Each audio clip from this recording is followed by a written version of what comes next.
हिमाचल प्रदेश में कांग्रेस की सरकार का 3 साल का कार्यकाल पूर्ण होने की दिशा में है और 3 साल की सरकार के बारे में अगर हम कहें, जो लगातार एक बात कहती है कि हम सत्ता का लाभ लेने के लिए, आनंद लेने के लिए नहीं, हम व्यवस्था परिवर्तन के लिए आए। और व्यवस्था परिवर्तन का आलम इन 3 वर्षों में पूरे हिमाचल प्रदेश ने तो देखा ही, लेकिन पूरे देश ने अब देख लिया। जिस तरह से इस 3 साल के कार्यकाल में व्यवस्थाओं का पतन हुआ है, सारी व्यवस्थाएं अस्त व्यस्त हुई हैं, आज से किसी सरकार के कार्यकाल में देखने को नहीं मिली, जो वर्तमान सरकार के कार्यकाल में लोगों ने देखी है। और सबसे बड़ी बात यह है कि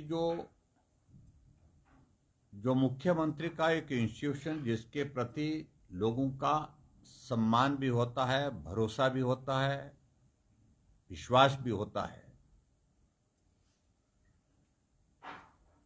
वो भरोसे के मामले, विश्वसनीयता के मामले में निम्न स्तर पर चला गया, जिसको मैं कह सकता हूं कि न्यूनतम स्तर पर चला गया है। क्योंकि मुख्यमंत्री जो कुछ भी बोलते हैं वो सत्य से कोसों दूर होता है। अगर मैं दूसरे शब्दों में कहूं, मुख्यमंत्री विधानसभा के अंदर बोलते हैं तो सत्य नहीं बोलते हैं, यानी कि झूठ बोलते हैं। अगर दूसरे शब्दों में कहूं, सीधी बात, जनसभा में बोलते हैं तो झूठ बोलते हैं, प्रदेश के अंदर झूठ बोलते हैं, देश के अंदर झूठ बोलते हैं, देश के बाहर विदेश जाते हैं तो भी झूठ बोलते हैं। ऐसा हम एक नहीं अनेकों उदाहरण आपके सामने दे सकते हैं।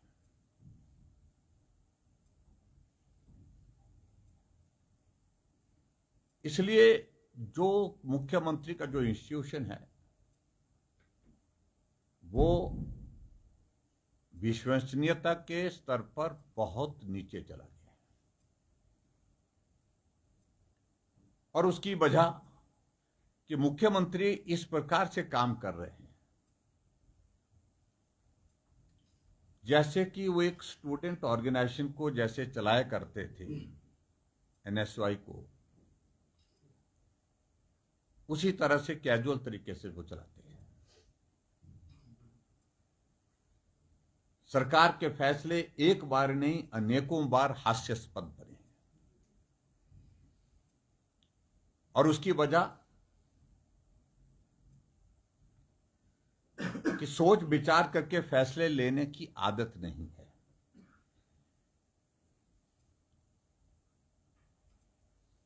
आज अगर 3 साल का जो कार्यकाल पूरा हो रहा है, इसके पश्चात अगर हम पूछें कि वर्तमान सरकार की उपलब्धि क्या है, वर्तमान सरकार की योजनाएं क्या है, ना जनता की जुबान पर उनकी योजना है और ना ही जनता के जहन में।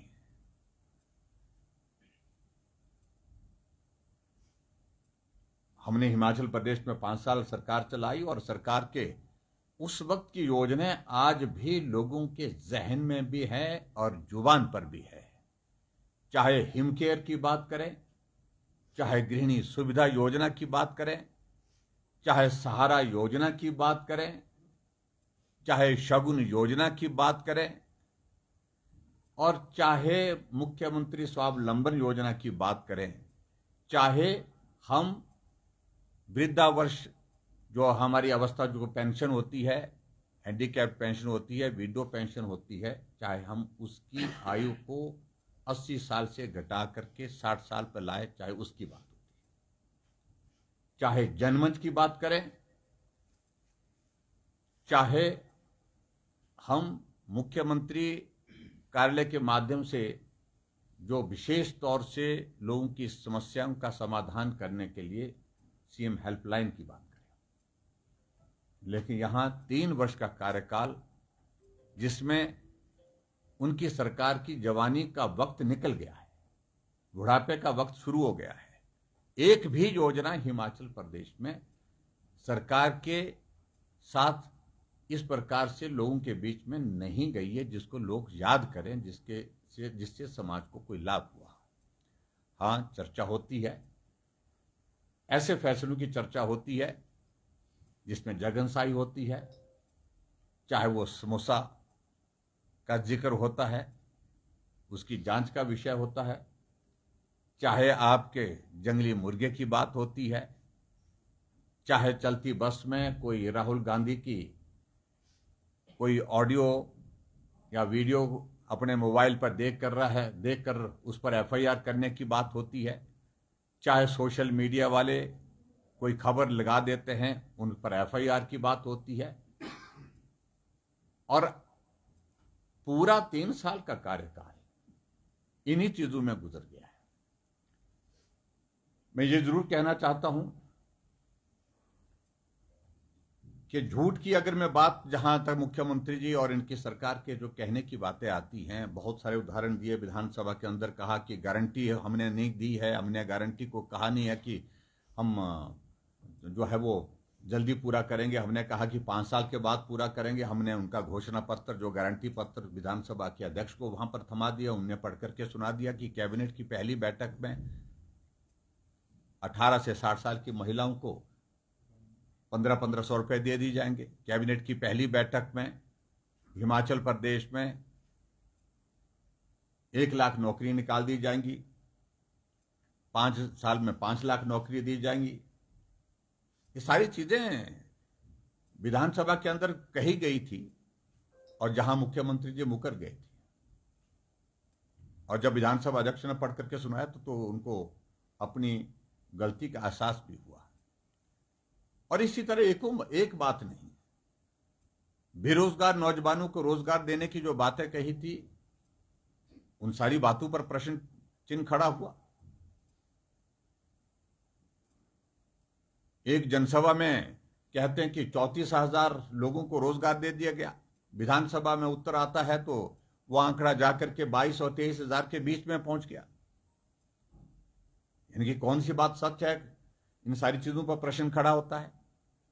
मुख्यमंत्री देश से बाहर गए, कहा कि हाउस ऑफ लॉर्ड्स को संबोधित किया।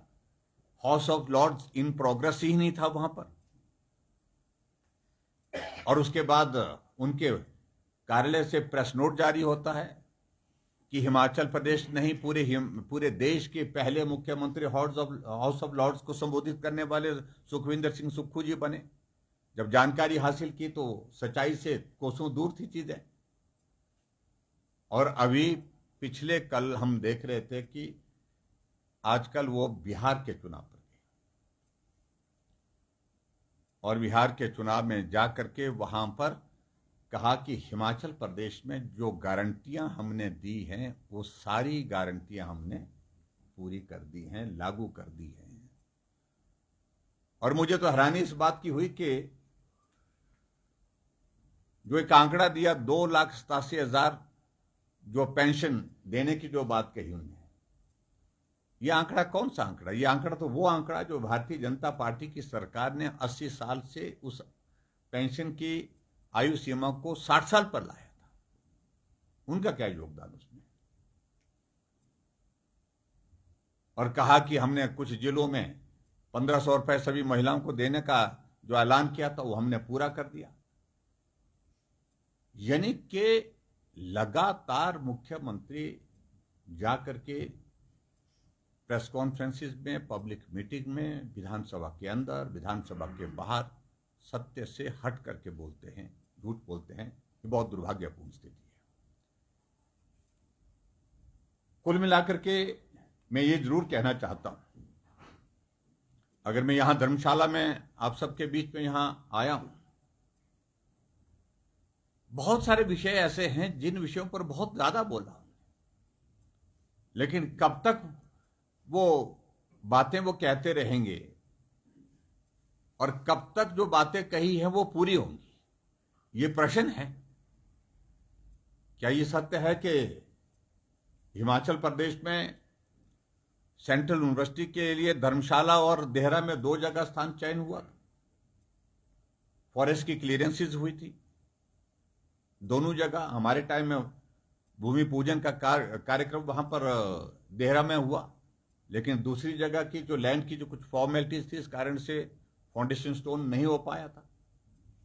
लेकिन सारी औपचारिकताएं पूरी करने के पश्चात प्रदेश सरकार ने धर्मशाला में जो कैंपस बनना था उसके लिए कंपनसेटरी एफॉरेस्टेशन का जो 30 करोड़ रुपए देना था, 3 साल से उसमें पैसा नहीं दिया गया।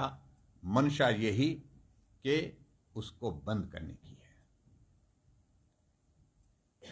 और ये इनके एक स्वभाव का एक हिस्सा है। नया कुछ नहीं कर सकते हैं तो क्या करते हैं कि एक स्थान से जो चीज दी हुई है उसको बदल करके दूसरे स्थान पर ले जाने की बात। और अब इस बात को लेकर के भी बड़ा स्पष्ट हुआ कि धर्मशाला की यूनिवर्सिटी अब का कैंपस अब कटाई में है। और एक honest commitment government of India की थी, दोनों जगह के लिए बजट प्रोविजन किया था, और दोनों जगह जमीन की तलाश करने के बाद वो तलाश पूरी की, फॉरेस्ट की क्लियरेंसेस पूरी की थी। ये दोनों जगह कैंपस बनना चाहिए था, लेकिन अब धर्मशाला के कैंपस पर बहुत बड़ा प्रश्न चिन्ह उन्होंने खड़ा कर दिया है, यानी कि यहां नहीं बनाने जा रहे। और इस तरह के उदाहरण एक नहीं है, बहुत सारी जगह से स्थान बदल करके, मंडी में मेडिकल यूनिवर्सिटी को बदल करके, जहां मेडिकल कॉलेज में वो यूनिवर्सिटी चलती थी, नेर चौक में वहां से घोषणा करके सरका घाट में दे दी। सरका घाट में ना मेडिकल कॉलेज है, ना सरका घाट में कोई जगह ऐसी है जहां पर वो बनाया जाए। लेकिन फिर भी उसके बावजूद हम ये कह रहे हैं कि सरका घाट में देनी, नई चीज दीजिए, लेकिन उसके बावजूद यहां की चीज को बदल करके दूसरी जगह देना उचित नहीं। मेरे विधानसभा क्षेत्र में हॉर्टिकल्चर फॉरेस्ट्री का कॉलेज उठा करके नाचन विधानसभा क्षेत्र में दे दिया, यानी कि जिसको कह सकते हैं कि एक तरह की ऐसी सोच, जिस सोच को स्वस्थ सोच नहीं कह सकते। यहां की चीज बदल करके दूसरी जगह को देने की बातें जो है, जानबूझ करके आपस में लड़ाई कराना, क्षेत्रीय तनाव पैदा करना, इस दिशा में ये सारे कदम उठाए जा रहे हैं। सेंट्रल यूनिवर्सिटी की बात की मैंने, और सेंट्रल यूनिवर्सिटी के साथ साथ मैं आज 3 साल जहां पूरे होने जा रहे हैं, मैं प्रश्न पूछता हूं कि हमने एक एडीबी का प्रोजेक्ट जो है उसके अंतर्गत यहां पर 200 करोड़ रुपए का इंटरनेशनल कन्वेंशन सेंटर के लिए जगह तलाशी थी, जगह टूरिज्म डिपार्टमेंट के नाम पर कर दी थी, और विधानसभा के कैंपस के साथ में। उसका क्या हुआ? अभी तक कुछ हुआ नहीं। अब कहा कि उसकी जगह भी बदल करके वहां से कहीं दूसरी जगह ले जाने की, यानी कि बदलने का ही काम है, इधर से उधर, उधर से इधर। अब मुझे मालूम नहीं उसमें क्या हासिल करने वाले हैं। यूनिटी मॉल या धर्मशाला के लिए स्वीकृत हुआ है, लगभग 150 करोड़ रुपए का प्रोजेक्ट है, उसका क्या हुआ? यह अपने आप में एक प्रश्न और खड़ा होता है, जिस पे जवाब देना चाहिए सरकार को, जिसका जवाब देने की स्थिति में नहीं हो पा रही है। इससे आगे बढ़े, हिमाचल प्रदेश में जब फाइनेंस कमीशन आया तो फाइनेंस कमीशन के सामने हमने कांगड़ा एयरपोर्ट की एक्सपेंशन और मंडी ग्रीनफील्ड एयरपोर्ट के लिए आग्रह किया था, और फाइनेंस कमीशन ने उस वक्त जो है रिकमेंडेशन की 1000 crore rupees for Mandi greenfield airport, और उसके साथ साथ में 400 crore rupees for the expansion of Kangra airport, Gaggal airport के लिए। सारी प्रक्रिया जमीन के साथ साथ में औपचारिकताओं का दौर आगे बढ़ते हुए 3 साल बीत गए, लेकिन उसके बावजूद अब वो एक्सपेंशन का काम फिर से अधर में लटका हुआ है। कुछ को लैंड एक्विजिशन का पैसा दिया, जानकारी मिली, और कुछ लोगों को एक्सपेंशन का पैसा अभी तक भी नहीं दिया गया। उसमें भी बहुत सारी चीज़ों को लेकर के प्रश्न खड़े हुए हैं। इसका जवाब देना चाहिए, मुझे लगता है। धर्मशाला को कहा कि टूरिज्म कैपिटल इसको हम बनाएंगे। टूरिज्म कैपिटल सिर्फ मात्र बोलने से होगी क्या? उसके लिए आपका रोड मैप क्या है? उसके लिए विजन क्या है? उसके लिए आपने क्या निर्णय किए हैं, क्या प्लान्स किए हैं? 3 साल होने के बावजूद भी अभी तक ना उसकी नोटिफिकेशन हो पाई है, ना शायद मेकन में शायद नोटिफिकेशन नहीं हुई अभी तक, ना नोटिफिकेशन हुई है, ना ही उसमें कोई कार्यवाही हुई है। तो क्या इसका कोई जवाब है? इस प्रश्न का उत्तर देना चाहिए। और उल्टा मैं इस बात को जरूर मैं कहना चाहता हूं, खासतौर से जो 2-3 चीजें जो मुझे लगती हैं। एक तो वर्तमान सरकार की मंशा बहुत ज्यादा साफ और स्पष्ट हो गई है कि काम करने की स्थिति में जब नहीं हो पाता है तो काम खज्जल कैसे किया जाए, उस पर ही ज्यादातर ध्यान दिया जा रहा है। 2000 से ज्यादा संस्थान हिमाचल प्रदेश में खुले हुए चले हुए संस्थान बंद कर दिए गए।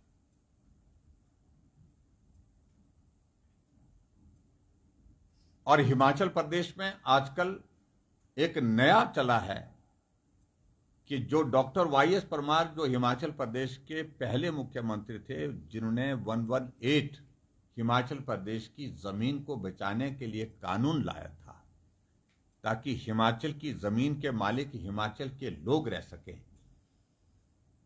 इस बात को सुनिश्चित करने के लिए उस एक्ट की एक बहुत महत्वपूर्ण भूमिका है। अब तय हो रहा है, प्रेजेंटेशन 2 बार दे दी गई कि 118 को डाइल्यूट किया जाए ताकि यहां की जमीन को बेचा जा सके। और मैं समझता हूं कि ये बहुत ही दुर्भाग्यपूर्ण है। हिमाचल ऑन सेल के का एक रास्ता सीधा सीधा खोलने की कोशिश हो रही है। 16 यूनिट टूरिज्म के बेचने की तैयारी वो बड़ी स्पष्ट है।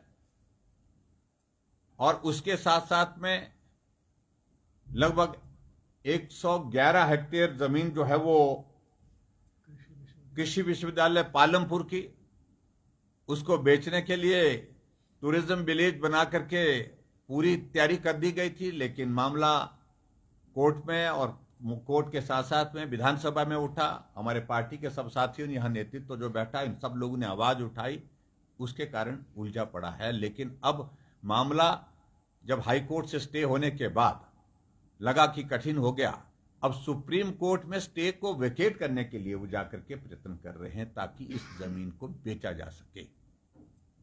मैं समझता हूं ये बहुत दुर्भाग्य। एजुकेशनल इंस्टीट्यूशन की जमीन को किसी बाहर के आदमी को, ठेकेदार को बेच देना, टूरिज्म के नाम पर बेच देना, ये कतई भी स्वीकार्य नहीं है। इस बात को लेकर के भी बड़ा हमारा कहना बड़ा स्पष्ट है। और ये जो 118 में जो अमेंडमेंट लाने की कोशिश कर रहे हैं, उसके पीछे भी इसी प्रकार की मंशा है। पीछे भी उन्होंने एक प्रयास उस तरह से किया है, उसका दायरा छोटा था।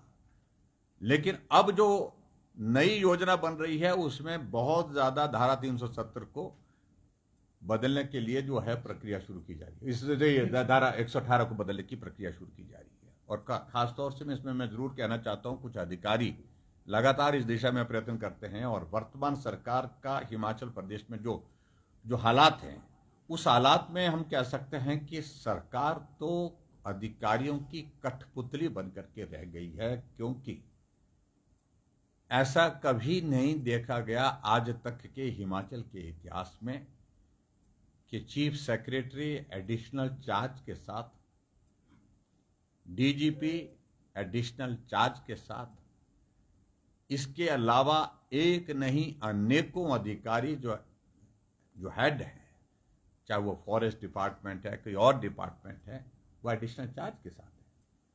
और शायद मेरे में कांगड़ा का तो अभी तक एसपी भी, इतना बड़ा जिला, सबसे बड़ा जिला प्रदेश का, वो भी एडिशनल चार्ज के साथ है। यानी कि एडहॉकिज्म, अस्थाई व्यवस्था के साथ सारी सरकार चली जा रही है, चलाई जा रही है। तो इसलिए इन सारी चीजों को लेकर के भी मैं बड़ा साफ कहना चाहता हूं कि विजन जब नेतृत्व में नहीं होता है तो स्वाभाविक रूप से इस तरह की एक परिस्थिति पैदा होती है। अब आगे बढ़कर के आप अंदाजा लगाइए, हिमाचल प्रदेश में जो एनक्रोचमेंट के केसेस थे, काफी लंबे अरसे से वो हिमाचल प्रदेश के हाई कोर्ट में चला हुआ था। हाई कोर्ट में जब उनको मालूम पड़ गया कि कोर्ट का फैसला जो एनक्रोचमेंट के केसेस वहां पर हैं, यानी कि जो रिकॉर्डेड एनक्रोचमेंट्स हैं, उसके अगेंस्ट आने वाला है, लेकिन कोई प्रयत्न नहीं किया गया सरकार की तरफ से उसमें राहत लेने के लिए। अल्टीमेटली कोर्ट का फैसला आया, मैं उस पर कोई टिप्पणी नहीं कर रहा हूं, ना करने की आवश्यकता है, लेकिन जो कांग्रेस बार बार कहती है कि जमीन हमने दी है, नौ तोड़ हमने दी है, और आज जब हिमाचल प्रदेश में लाखों लोगों की जमीन, घर इस फैसले के बाद बहुत बड़े संकट के दायरे में आ गए हैं, वहां सरकार को कम से कम राहत की दिशा में कदम उठाने के लिए प्रयत्न करना चाहिए था, लेकिन नहीं किया। हमारी पार्टी ने एक कमेटी कॉन्स्टिट्यूट की है, और उस कमेटी के कॉन्स्टिट्यूट होने के साथ साथ में हम सारी लीगल जो उसके एस्पेक्ट्स को हम एग्जामिन कर रहे हैं, उसके बाद आगे की उसमें जो भी संभावनाएं बनेगी उन सारी चीजों को लेकर के हम काम करेंगे। अब लास्ट में एक बात मैं जरूर कहना चाहता हूं कि हिमाचल प्रदेश में पिछले लंबे समय से हम एक तरह से आपदा के दौर में गुजर रहे हैं, और आपदा तो सही मायने में सरकार के साथ ही थी। शुरू से जब से आई है तब से सरकार आपदा में अपने आप भी है, और प्रदेश को भी आपदा के दौर में से निकलना पड़ रहा है, गुजरना पड़ रहा है। और अभी की स्थिति में हम देख रहे हैं हिमाचल प्रदेश में डिजास्टर एक्ट लागू है, और डिजास्टर एक्ट लागू होने के बाद होना तो यह चाहिए था कि सरकार की टॉप प्रायोरिटी इस वक्त होनी चाहिए थे, जिन लोगों के आपदा में घर चले गए हैं, परिवार के सदस्य चले गए हैं, जमीन चले गए हैं और प्रॉपर्टीज चले गई है, उनको राहत देने की। जबकि उल्टे यहां पर हिमाचल प्रदेश में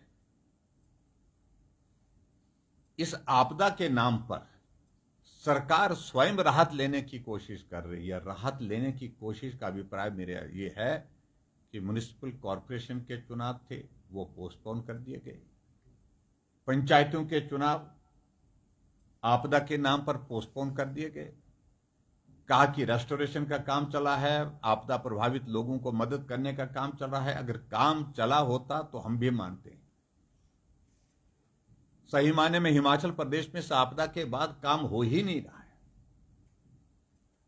यह सच्चाई है। सड़कें टूटी हैं तो टूटी हैं, पुल टूटे हैं तो टूटे पड़े हैं, मलबा गिरा है, जहां गिरा है वहीं पड़ा है। कोई भी काम आज की तारीख में हिमाचल प्रदेश में जो है वो इस आपदा से प्रभावित लोगों के लिए मदद के रूप में नहीं दिख रहा है। राहत के लिए लोगों को जो पैसा मिलना चाहिए था अभी तक नहीं मिल पाया है। और यहां तक कि मुख्यमंत्री आपदा के दौरान जाकर के बिहार जाकर के चुनाव में वोट मांगने के लिए गए। मैं उस पर कोई ज्यादा नहीं कहना चाहता हूं, लेकिन मैं इतना जरूर कहना चाहता हूं कि प्राथमिकता अगर उनकी है तो उनको यहां आपदा से प्रभावित लोगों की मदद करने के लिए काम करना चाहिए।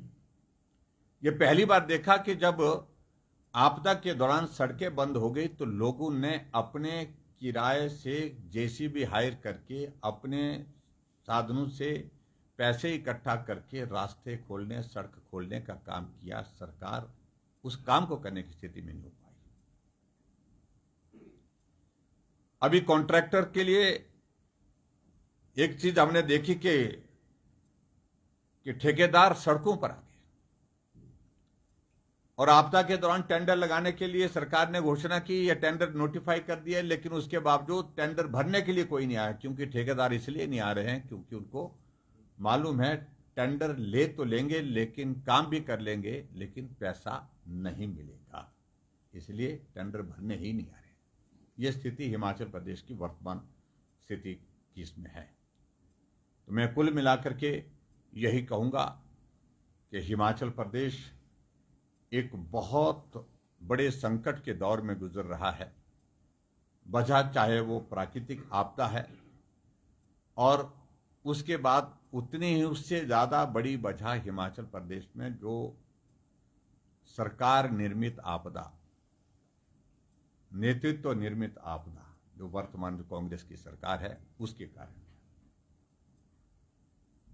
कुल मिलाकर के मुझे सिर्फ इतना ही कहना है कि ये दुर्भाग्य है हिमाचल प्रदेश का, जहां चारों तरफ व्यवस्था परिवर्तन के इस दौर में अव्यवस्थाओं का आलम है और व्यवस्थाएं जाकर के कुल मिलाकर के पतन के उस स्तर पर पहुंच चुकी है जहां से वापस लाना मुश्किल है। हिमाचल कई दशक पीछे चला गया। यही मुझे कहना था। बहुत बहुत धन्यवाद। Thank you very much. आपने सेंट्रल यूनिवर्सिटी का जिक्र किया। जी जो आपका जो कार्यकाल रहा था उस दौरान भी काफी सारा हिस्सा उसका देरा चला गया था और आपकी नहीं, देखिए इसमें तो बहुत डे वन से इसमें बड़ी क्लैरिटी थी कि एक फैसला हो गया था कि 2 जगह कैंपस बनेंगे और 2 जगह कैंपस बनने के बाद जो है देहरा की सारी लैंड की फॉर्मेलिटीज क्लियरेंसेस वगैरह सारी होने के पश्चात वहाँ काम शुरू हो गया। और दूसरा कैंपस इस पर धर्मशाला एक कंप्लीट अंडरस्टैंडिंग के साथ जो बात हुई थी उसमें यही था कि दूसरा कैंपस धर्मशाला में बनना था। उसकी क्लियरेंसेस का प्रोसेस हमारी गवर्नमेंट के दौरान जो है वो पूर्ण रूप से नहीं हो पाया था क्योंकि लैंड एक मिलने के बाद उस लैंड के बारे में प्रश्न खड़े किए गए कि वो लैंड का स्टेटा जो है वो वहाँ पर स्ट्रक्चर बियर करने की स्थिति में है कि नहीं है। उस पर बहुत सारी चीज़ों को लेकर के प्रश्न खड़े करने की कोशिशें हुई, लेकिन जो जब सारी चीज़ें स्पष्ट हुई उसके बाद फिर उसकी फॉरेस्ट की क्लियरेंसेस, जब तक के लिए फॉरेस्ट की क्लियरेंसेस वगैरह सारी हुई तब तक के लिए चुनाव का दौर आया और जिसमें हम जो एफोरेस्टेशन का जो 30 करोड़ रुपए पैसा था उसको हम जमा नहीं कर पाए थे। तो वर्तमान सरकार को वो करना चाहिए था। नहीं, मेरा उसमें कहना है कि हिमाचल प्रदेश में इस आपदा के दौरान बिलासपुर में अभी हाल ही में एक घटना हुई जहां बस के ऊपर पहाड़ गिर गया, पत्थर गिर गई, चट्टानें गिर गई, 16 लोगों की मौत वहां पर हो गई। और जब हम वहां पर गए तो हम उम्मीद कर रहे थे कि मुख्यमंत्री जी भी वहां पर आएंगे, लेकिन मालूम पड़ा कि मुख्यमंत्री हिमाचल नहीं बिहार गए हैं। और बिहार किसके लिए गए हैं? वो एक इनका कार्यक्रम चल रहा है, वोट चोर गद्दी छोड़ का एक कार्यक्रम था। तो मुझे बहुत अटपटा लगा। आप वोट चोर गद्दी छोड़ की बात वहां करने के लिए आप तो स्वयं उस सारी चीज में शामिल हैं।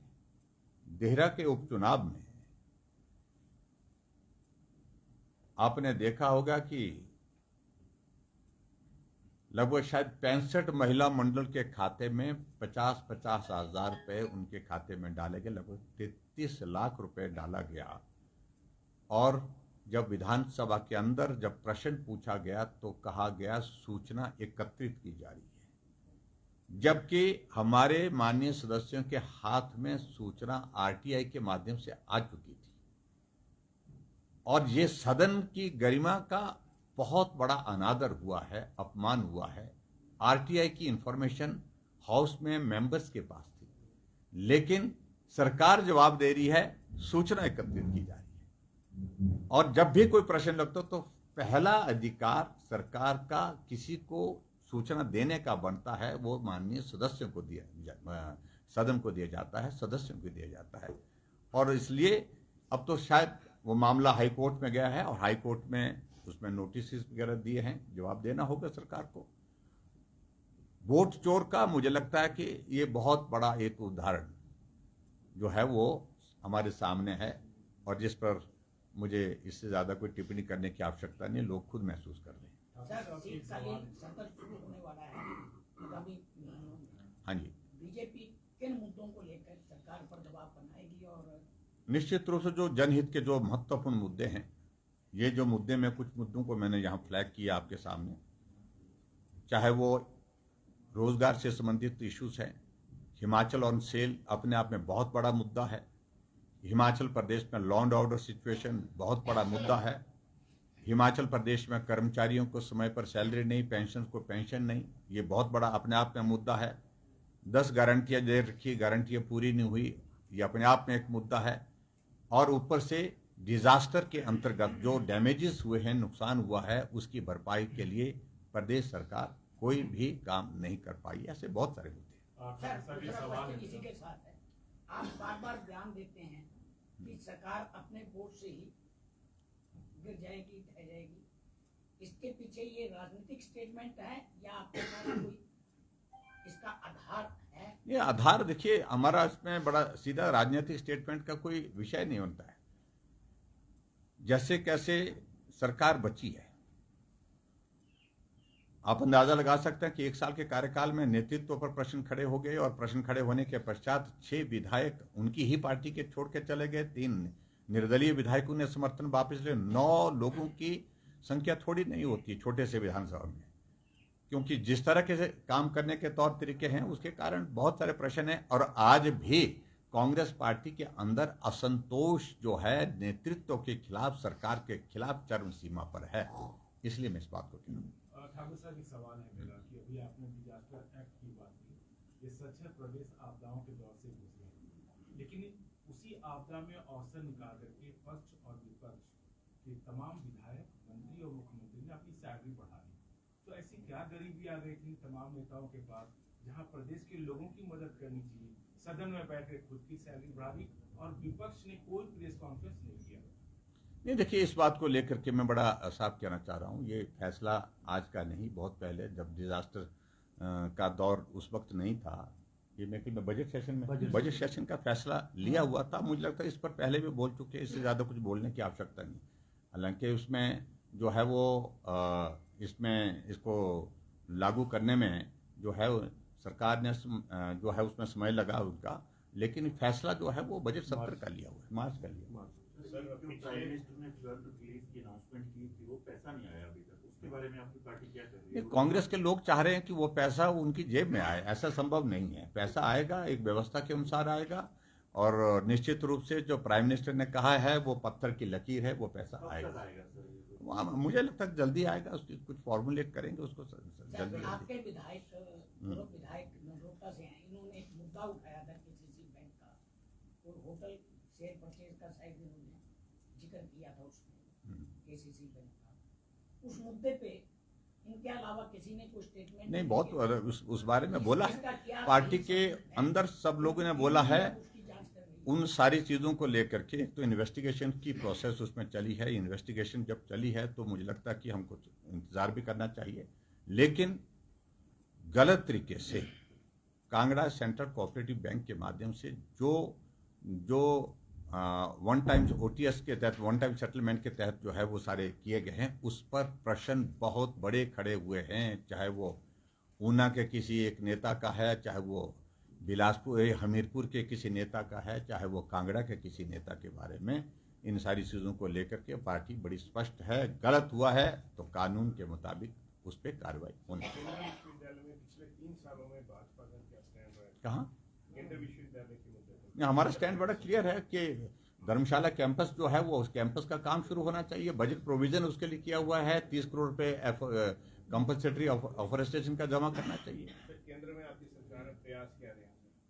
नहीं, एक्चुअली इसमें क्या है कि सेंट्रल गवर्नमेंट की ओर से बड़ी क्लैरिटी उसमें डे 1 से रही है, लेकिन इसमें अब जो अड़चन आ रही, पहले कोई जब हमारी गवर्नमेंट तो कोई प्रश्न नहीं था इसमें, यही होना था, यही करने की तैयारी थी। लेकिन जब से गवर्नमेंट चेंज हुई है उसके बाद मुख्यमंत्री जो है वो सारी चीज को लेकर के इधर से उधर टॉस करने की कोशिश कर रहे हैं। सर विमल नेगी केस में एक नया मोड़ आया है, एएसआई कांग्रेस को जमानत मिल गई, कैसे देखते हैं? नहीं देखो, मैं उस सारी चीज को लेकर के अभी मैंने अध्ययन भी नहीं किया उस सारी चीज का कि भाई उसमें आज जमानत होने की खबर तो हमको मिली है, लेकिन इसमें हम इतना जरूर कहना है कि सीबीआई इन्वेस्टिगेट कर रही है। जमानत मिलना या नहीं मिलना ये विषय तो कानूनी बारीकियों के हैं, लेकिन उसके बावजूद भी हमारा मत बड़ा स्पष्ट है कि इस सारे मामले में छानबीन होने के बाद जो दोषी है उनके खिलाफ कार्रवाई होनी चाहिए। परिवार जो न्याय मांग रहा है उसको न्याय मिलना चाहिए। एनक्रोचमेंट केस में आपने कमेटी गठित की है सर, 90 दिन भी होने वाले हैं, तो जो लीगल स्टेप है कितनी देर में लिया जाएगा? नहीं, हम जल्दी करेंगे, इसमें थोड़ा लीगली इसको एग्जामिन कर रहे हैं। So thank you please, thank you very much, thank you.